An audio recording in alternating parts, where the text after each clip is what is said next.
Students को सबसे बड़ा इशू आता है that what should the first few days of the preparation looks like. If I start doing बहुत difficult things from day one, I won't be able to be a part of the preparation properly.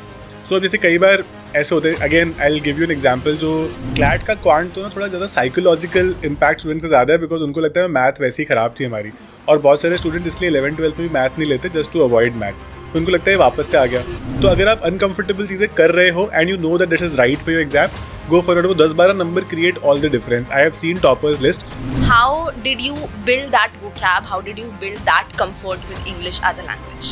One of our student, Sahil, who got all India rank 2 in CLAT 2023, I believe, he did not have very good English. Background नहीं था उसका. अगर आप उनके interviews देखोगे, it's there on 12 Minutes to CLAT YouTube channel. But they knew कि exam के requirements क्या है.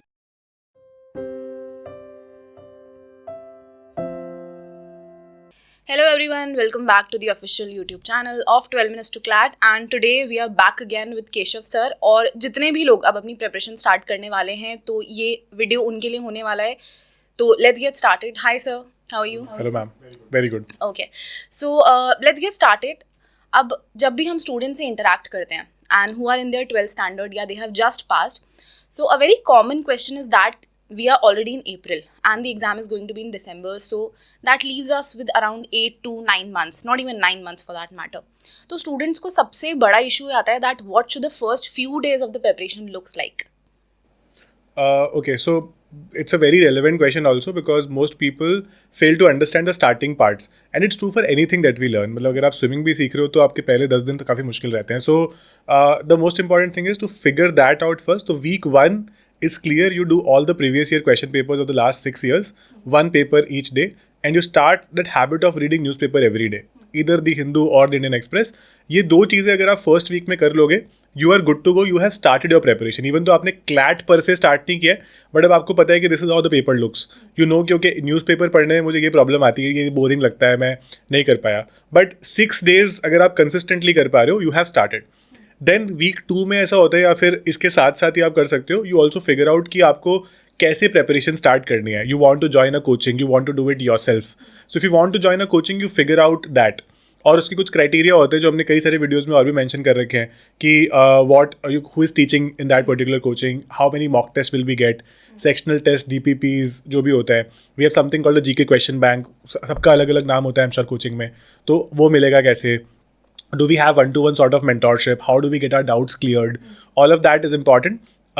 एक थोड़ा सा कम relevant चीज़ जो मुझे आजकल लगता है, which I think has gotten very diluted, किसी समय बहुत अच्छा होता था, is आपकी कोचिंग से क्या क्या रैंक्स आई हैं. So you will see coachings will telecast कि 70 रैंक आई हैं out of 100, which is mostly inaccurate. So although it is relevant, but it is not the only thing that we should consider before joining a coaching. अब हो रहा है ऐसा है कि let's say for example, there's an institute called X, जिसके Delhi centre से there was a rank 3, 5 and 7, let's say, okay, and that person is taking admission of that x coaching in the Mumbai centre, then it doesn't matter, right. Mumbai में तो लोग ही एकदम अलग हैं. सो वो चीज़ें लोगों को थोड़ा कंसिडर करना चाहिए. तो वीक 1 के एंड तक या वीक 2 की स्टार्टिंग में आप वो फिगर आउट कर लोगे. Once you join coaching, consistency becomes the key now. तो CLAT is not an exam for extraordinary students कि हम बहुत ब्रिलियंट होने चाहिए थे, हमारी इंग्लिश बहुत अच्छी होनी चाहिए थी पहले से. There are abilities that you develop, capabilities जो over a period of time आती है. Be consistent with classes, don't miss out. Be consistent with all the tests that they give you.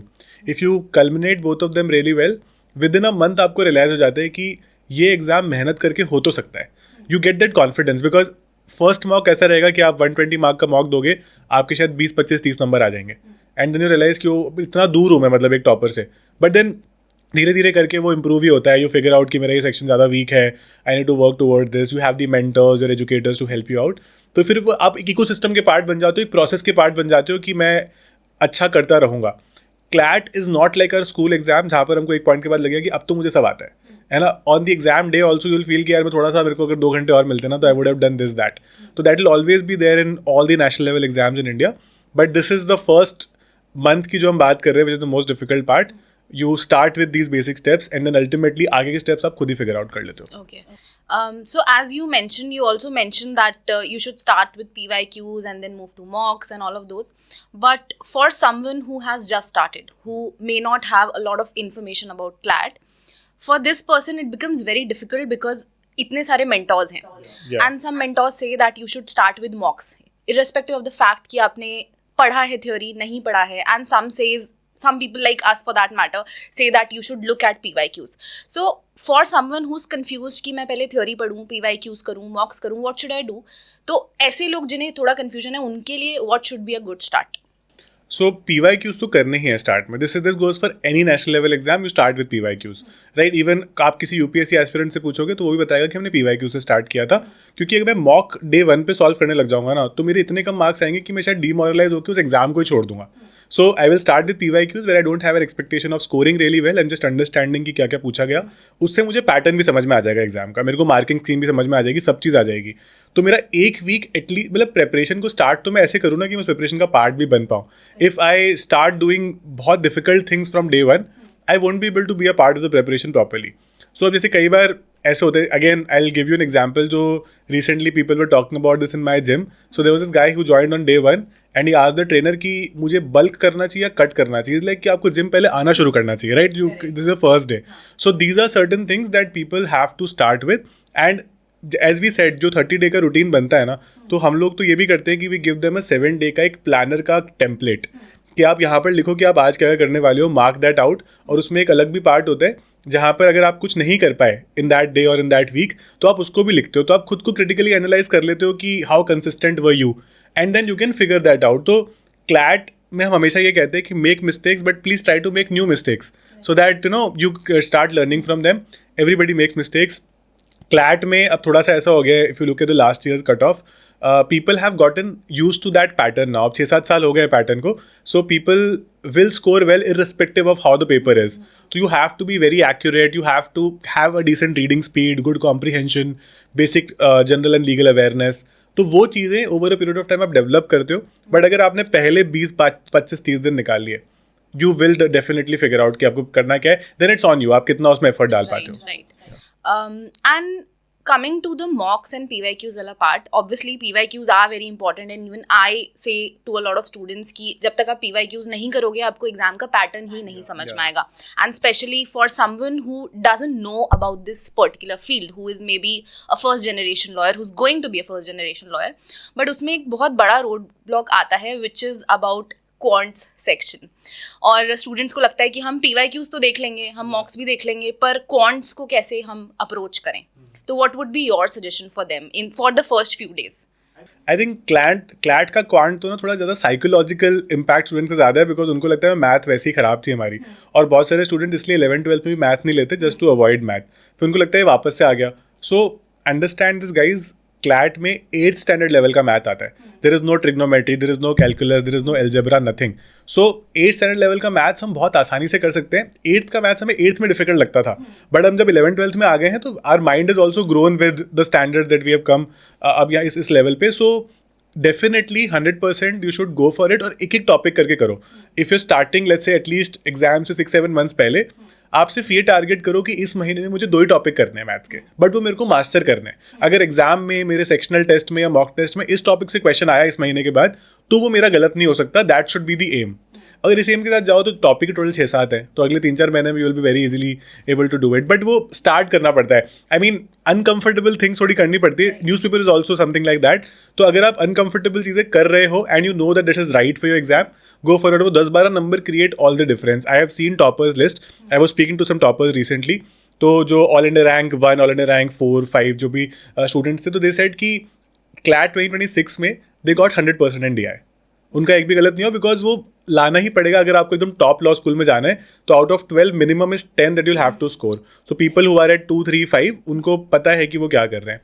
DI के साथ एक और बड़ा प्रॉब्लम होता है, जहाँ पर वो लास्ट सेक्शन हम रखते हैं तो वहाँ तक पहुँच ही नहीं पाते इन a mock.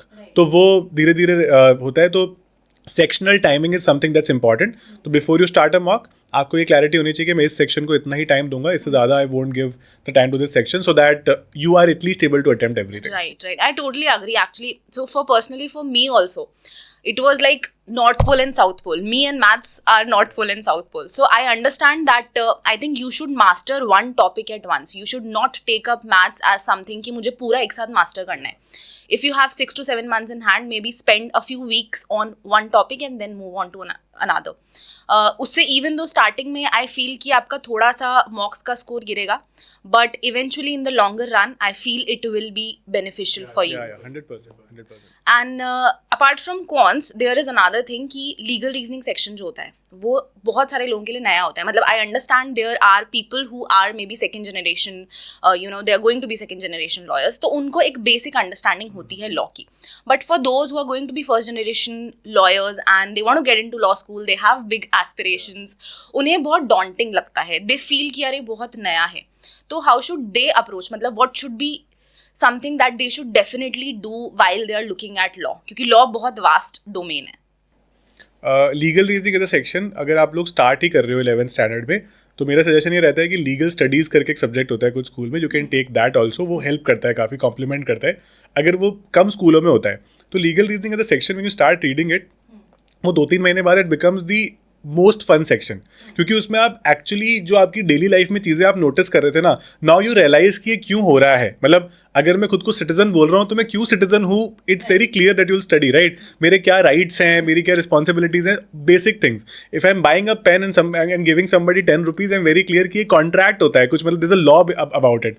So it become so real in front of you कि जो हम लोग बहुत मीडिया में देखते हैं कि है ना, बहुत सारे अलग अलग टाइप के सोशल मीडिया पर वीडियोज होते हैं, some are rage bait, some are something else, कुछ रैंडम वीडियो चल रहा है. तो as a law student when you study legal reasoning for 2-3-4 months, एक तो आप एग्जाम का 25% है तो वहाँ पर अच्छा करने लग जाते हो बिकॉज आपको अब लॉ आती है थोड़ी सी.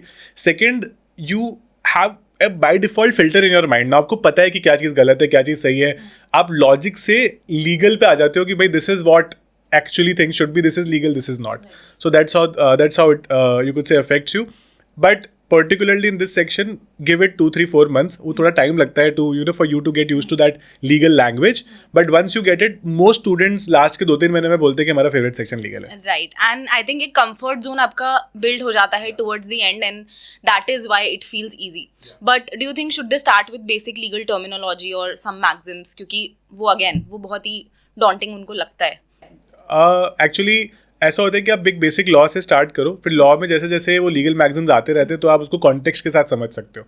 बिकॉज इफ मैं किसी को अगर 5 वर्ड का एक लैटिन मैगजीम समझाने लग गया डे 1 पे, तो उस इंसान को लगेगा कि ये क्या हो रहा है, मतलब I don't even know about this, क्या हो रहा है. सो ऐसे बेसिक चीज़ों से स्टार्ट करो and then move to advanced concept. That's the ideal way. Okay, and one more question that I would want to ask you, particularly because it has been our personal experience also. हम लोग English में बहुत ज़्यादा अच्छे नहीं थे, so that goes for me as well, and I think for you that's true.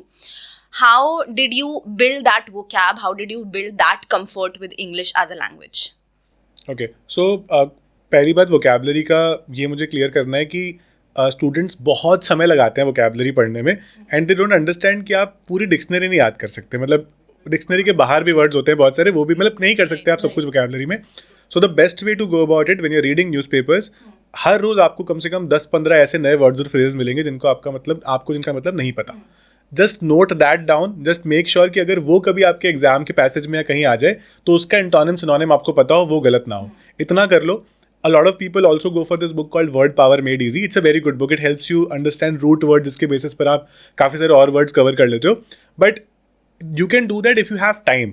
अगर आपके पास है ही लास्ट के 4-5 महीने, then picking up Word Power Made Easy doesn't make sense.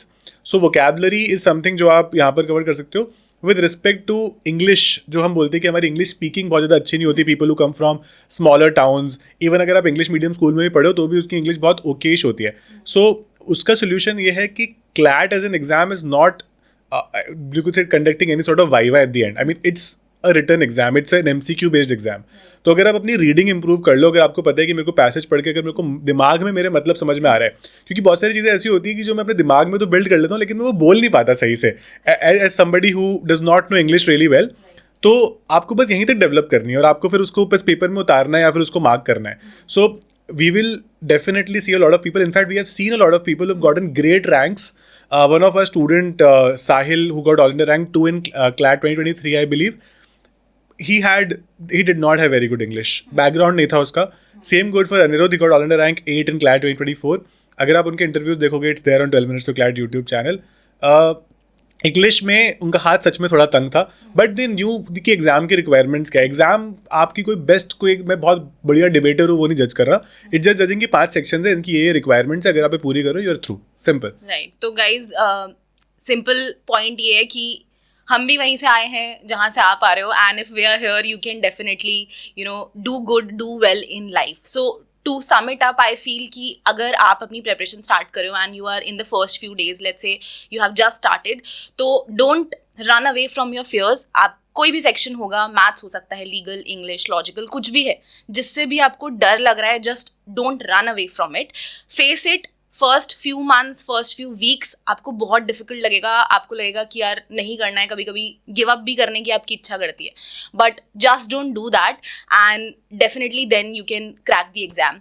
So yeah, I think it was a very good session. Thank you so much for taking out your time, sir, and I will see you guys in another video. Till then, take care. Bye bye.